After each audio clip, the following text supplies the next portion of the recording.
Hello guys, आप लोग ये बात जानते हो कि अगर हम थोड़ा सा भी टाइम गलत कैलकुलेट कर लें या नाप लें तो कुछ सालों में हम समय से सच में भटक जाते हैं। सोचिए, अगर हर साल सिर्फ 11 मिनट का एरर हो तो 128 साल में एक दिन और 1500 साल में पूरे 10 दिन पीछे हो जाएंगे हम।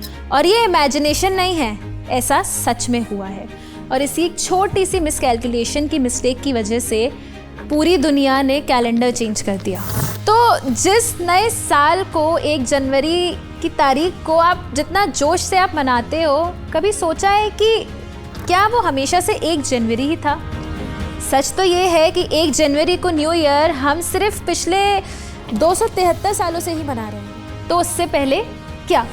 उससे पहले मेसोपोटामिया में मार्च, इजिप्ट और पर्शिया में सितंबर और ग्रीस में दिसंबर। और इंडिया में तो टाइम को सिर्फ डेट से ही नहीं, आकाश और गति से समझा गया। इसीलिए इंडिया में मार्च में नया साल मनाया जाता रहा। कैलेंडर के इस खेल में रोम की एंट्री के बाद एक ट्विस्ट आता है। जूलियस सीजर ने 46 BC में जूलियन कैलेंडर बनाया। उन्होंने ही 1 जनवरी को न्यू ईयर डिक्लेयर किया था।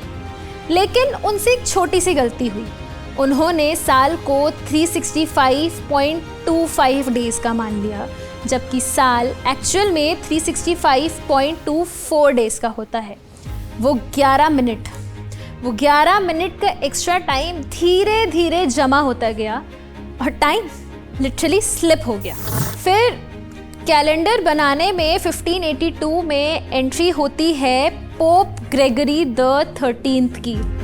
उन्होंने नोटिस किया कि कैलेंडर की डेट्स और मौसम यानी इक्विनॉक्स मैच ही नहीं हो रहे। तो उन्होंने एक बड़ा कदम उठाया। उन्होंने कैलेंडर से सीधा 10 दिन गायब ही कर दिए।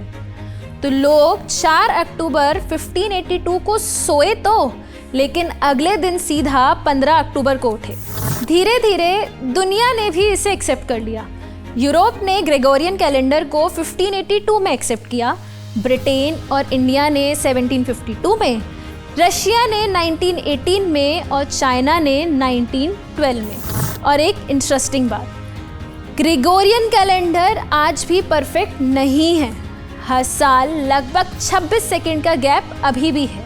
इसका मतलब है कि हर 3236 साल में हम फिर से एक दिन पीछे हो जाएंगे। इसका मतलब टाइम अभी भी हमारे कंट्रोल में नहीं है और ना कभी होगा।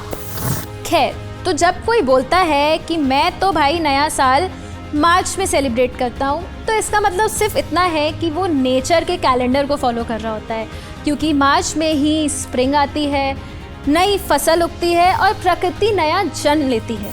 सच ये है कि नया साल कोई एक डेट नहीं होती। नया साल एक मौका होता है, चाहे आप उसे 1 जनवरी को सेलिब्रेट करें या मार्च में। बस एक बात आप हमेशा याद रखें, हर नया साल एक नई अपॉर्चुनिटी होती है, एक नया चांस होता है खुद को और बेहतर बनाने का, थोड़ा सा और सच्चा होने का। तो गाइस, सोल की तरफ से आप सबको wish you a very happy new year. और हाँ, अगर आपको इस तरह की स्टोरीज पसंद आती हैं जो टाइम, साइंस और लाइफ को जोड़ती हैं, तो चैनल को सब्सक्राइब करना ना भूलें। Once again wish you a very happy new year.